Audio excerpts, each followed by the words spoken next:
Hey, it's GW coming to you live once again. First of all, I hope everybody had a great Christmas. And I know we're in the new year, we're going to do a lot more movie reviews. And I actually got some ideas. So we're going to try something today. We're going to try the first ever GW show, see how it flies. Hey, if it don't fly, hey, we'll always go back to the reviews. With that in mind, I want to review a movie called American History X. This thing is damn powerful, and if you haven't seen it, it is unforgettable. Stars Edward Norton and Edward Furlong. And basically, the story is that Edward Furlong is a white supremacist neo-Nazi who comes out of jail and is trying to change his ways. His younger brother, Danny, pretty much is following in his footsteps, and there's interesting backstory behind this film is that the director, Danny Kaye, is actually blacklisted from Hollywood because of some of the antics and some of his beliefs. Not to mention, this is probably the only movie that he'll be remembered for. It stars Fairuza Balk, like I said, as the co-lead, and it is an amazing, powerful film, and I can't stress that enough. Basically, this movie pushes the envelope as far as showing how ugly, prejudice can be. It also pretty much puts out there that anybody can change. In Edward Norton's case, his character goes to jail and ends up meeting a African American gentleman, and they swap stories, and basically he learns to overcome hate. His younger brother, however, is not so lucky, goes to an inner city school and tries to push his white power ways onto other, students and everything like that. But the movie has a redeeming value. As nasty and as guttural as this thing gets, when you leave the film, you actually look at both sides of the coin. And that's what I like about this film. It makes you pretty much reevaluate the way you think. If you're taught something, and you look at it from a different angle, maybe you don't see the same things. In that performance, in that respect, it works, not performance. Duh, Greg, get it right. So with that being said, American History X is a very, very good movie. It's also powerful, and it is one of the few movies out there that, like I said, you will not forget about. There's countless scenes in there that people, sort of regurgitate when they see this. The curb stomping scene at the beginning, the shooting in the school at the end, and I don't mean somebody guns down entire students. What I mean is there is a murder that takes place in school because of hatred, and that's what you really see, how ugly hatred can get and how far it does push the envelope. So, with that being said, check out American History X. It's one of Danny Kaye's, if not only memorable film. It's the one that he worked on last. Now, right there, you see the back of it, and you pretty much see the summary of the movie. Derek Vineyard, leader of young white supremacists, lands in prison for a brutal hate-driven murder. Upon his release, ashamed of his past and pledging to reform, which I covered, Derek realized he must save his younger brother, played by Edward Furlong, from a similar fate. It also stars Stacy Keach, Elliot Gould, and Beverly D'Angelo. The scene with Elliot Gould, though, is intensely powerful because Elliot Gould plays a Jewish man dating Derek's mother. And in a memorable scene, I believe at a dinner table or dining room table, Edward takes off his shirt and shows a neo-Nazi symbol, or the swastika. You can see him up there playing basketball. And it is powerful. And it is shocking. And it works. And Danny Kaye knew exactly what he was doing. He staggered this film so that one incident changed Derek's whole life. And now he believes that white power was the way. And then you see him sort of recant or retract his steps after he comes out of prison, trying to save his brother. Stacy Keach plays the neo-Nazi leader in this film. And I believe his name's Cameron. But yeah, definitely check it out. Like I said, it's unforgettable. And you will not forget this movie very easily, especially some of the scenes and the way things are depicted. It's the only movie I've seen so far where whites take on blacks for rights to a basketball court.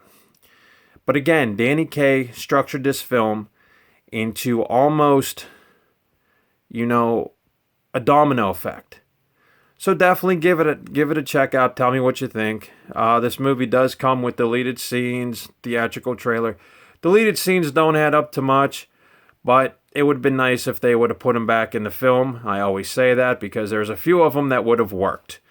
So that's my video pick for the first of the new year. It's an old one, but I'll tell you what, it's a powerful one. Do not miss American History X. And with that being said, now we're going to talk about movies that should have been made. This is a new segment on my show, and this is the first of my show. So, you guys tell me what you think. Now, in 1990,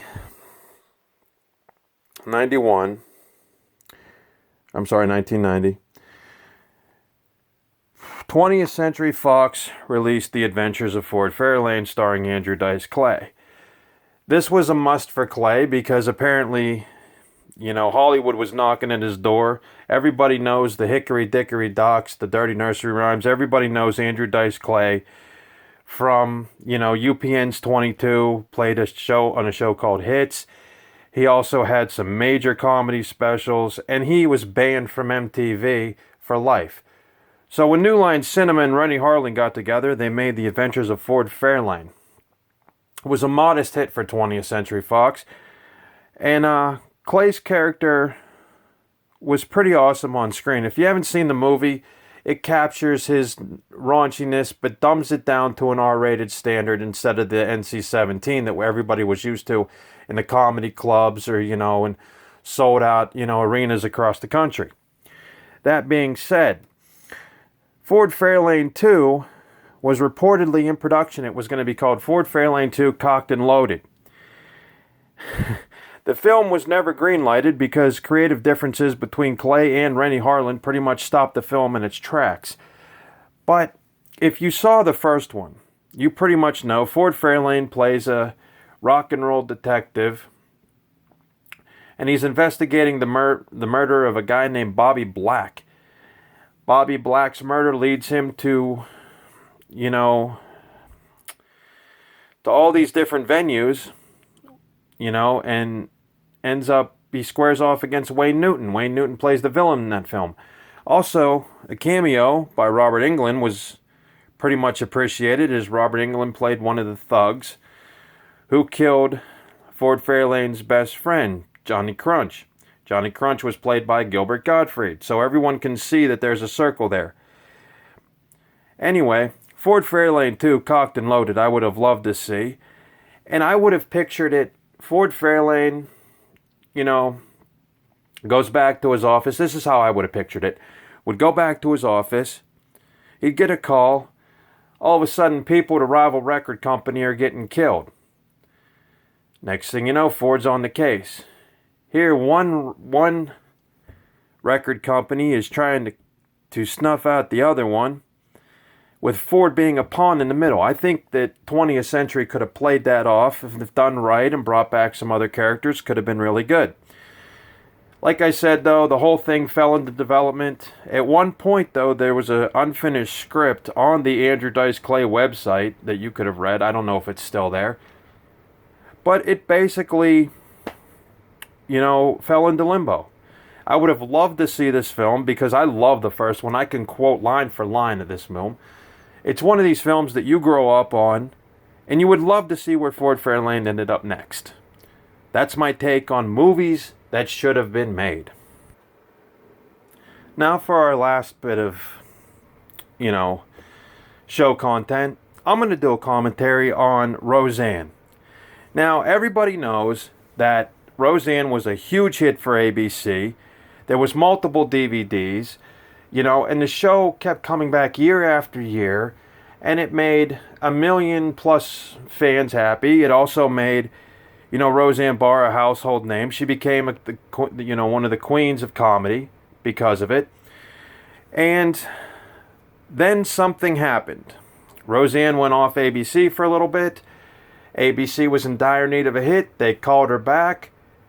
And the show was actually relatively good. Then Roseanne got on Twitter, and this is where it gets to me. Because I love Roseanne.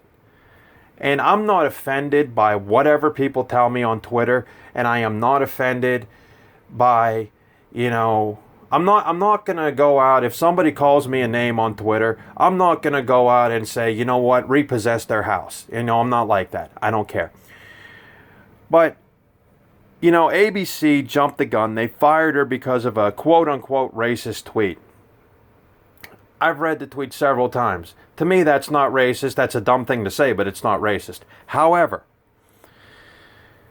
in doing so, ABC ended Roseanne for the 2018 season. Roseanne has since apologized many times, and everybody knows she has a little bit of issues with drugs, and she has multiple personalities, so she claims. But the point is nobody was peering into her personal life. Nobody was, judging her on what she did outside of the cameras. People loved her because she made them laugh. At no point in that show did she ever step out of character. Did she ever yell at anybody? You never heard that, at least on the set.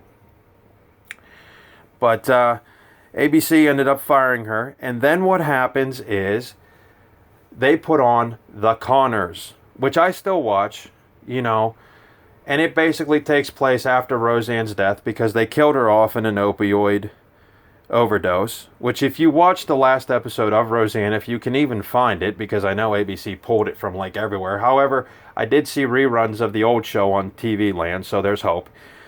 But it plays off of that, and then it goes into how the family survives, how they get along after the death. ABC then saw that the Conners rating was slumping, and they said, oh, we shouldn't have fired Roseanne so quickly. Well, here's my take on the whole thing. If somebody's making you money and making you viewership, yeah, they might be stupid in some of the things they say, but you don't end their career. And that's just, to me, that's a little bit much. But in any case, maybe I'm one of these people that don't know the ins and the outs of the whole thing, and maybe because I get outside my house, and I see things and I watch countless horror movies, and maybe because I'm desensitized to virtually everything because I do have a life outside of my office, this being my office. I do go to work. I do see how people are in the real world. That American History X movie, I didn't get mad at the people. I didn't think that was me being, ridiculed against. I have a tolerance is what I'm saying, ladies and gentlemen. And that's what people need to do. They need to get outside their house and see that there's much more evil things in this world than Twitter. Words are words. They're not going to hurt nobody. Yeah, they're going to tick you off, but they ain't going to hurt you. They're not going to put you in the ER. So, I don't know what these people's deal was. Valerie Jarrett, whoever. I don't care. But what I'm saying is, ABC, the next time, I'm trying to even word this. The next time that somebody says something you don't like, you don't go ban them from Twitter. You don't go pull their life and throw it in the garbage, and that's just exactly what these people did. Now Roseanne, she's going to Israel, she's doing her thing, and it's sad because I hope to God she can pull herself out of the rubble that these people have made her life in. And I'm not saying she's perfect by any means, but I'm saying is that she was a comedic genius, and that's what comedians do. And that's the other thing people don't understand. Comedians will crack a joke. They'll insult you. Look at Don Rickles. The guy made a living off of it. You know, that's what they do. That's what they're supposed to. That's like everybody gets mad at Sacha Baron Cohen. Well, he pranked me on his show. If you know the guy, that's what he does. You're dumb enough to be on his show, you're going to get pranked. But, hey, that's just my commentary. I don't mean nothing by it. I'm just telling you my thoughts, but it's not my voice in the matter. There's probably much more going on behind the scenes that I don't know about Roseanne's cancellation. Connors is still lagging. Whether or not it gets picked up for a season 2 is up to the viewers. But all I'm saying is I miss Roseanne. Roseanne was an awesome show. You know, I grew up watching it. My wife loves it too. And it's just sad to see it go off the air because somebody took a tweet the wrong way. That's my commentary for this show. Now we're going to do the last bit of the show. I'm going to try to make it longer next time. Let me know what you guys think before I get in the last bit. Because this is called Interesting Film Facts. This is stuff that some people who watch movies don't know. We're going to start today with an easy one. This is Carrie. You know, Sissy Spacek, John Travolta from 1976. One of the most interesting facts is, and people get this wrong, is that they think that John Travolta had been acting for a little while in movies before this. The answer is no. This is John Travolta's feature film debut. Prior to this, he was on Welcome Back, Kotter. So you can mull that over, you can look that up. And if I'm wrong, hey, tell me. But that's what I'm saying. This was John Travolta's feature film debut. After this one, of course, he did Saturday Night Fever, you know, Urban Cowboy, and then his career took off. But that's just, you know, like I said, an interesting film fact, you know, that many people don't know. So I just figured I'd throw that out there. We have one more. All right, everybody knows the movie National Lampoon's Animal House. They know about Belushi. They know about the Delta Fraternity. They also know about the Toga Toga Toga Party. And they can pretty much line for line recite this thing. But few people know that a year after this film was pretty much put out in the theaters, there was a spin-off TV show entitled The Delta House. And it had some of the cast. Now, I say some because it was only the dean of the film, played by John Vernon, his secretary, and it basically captured the exploits of the Delta House. It was a failure because Belushi, the rest of the Deltas, were not in it. It ran maybe about a season, and at one point I found a bunch of episodes on Dailymotion, and I should have recorded them, but I did not. But one of the episodes that stood out was they teach Bluto how to play football to win a game for Faber High. Think about that for a minute. Yeah, it doesn't make any sense to me either.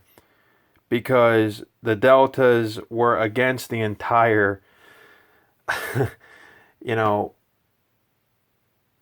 administrative part of the college. They were always rebelling against it. But it's interesting to note, and if you can Wikipedia it, it's called The Delta House, and it really was not that good of a show, and I could see why it only lasted maybe about a season or less. I believe Stephen Furst had a cameo in one of them. I'm not exactly sure. But, you know, it was just crazy. And again, I see why people would want to cash in the popularity of this film, but a TV show didn't work. They did the same thing with Revenge of the Nerds, and they made it a Saved by the Bell sort of esque TV show. It only lasted through the pilot. In fact, if you get the panty raid edition of Revenge of the Nerds, you will actually see how bad that show is because it's an extra on there. Anyway, that's our show. Let me know how you guys figure it out, you know, how you feel about it. Figured I'd try something different, and we're just going to do the Fade to Black.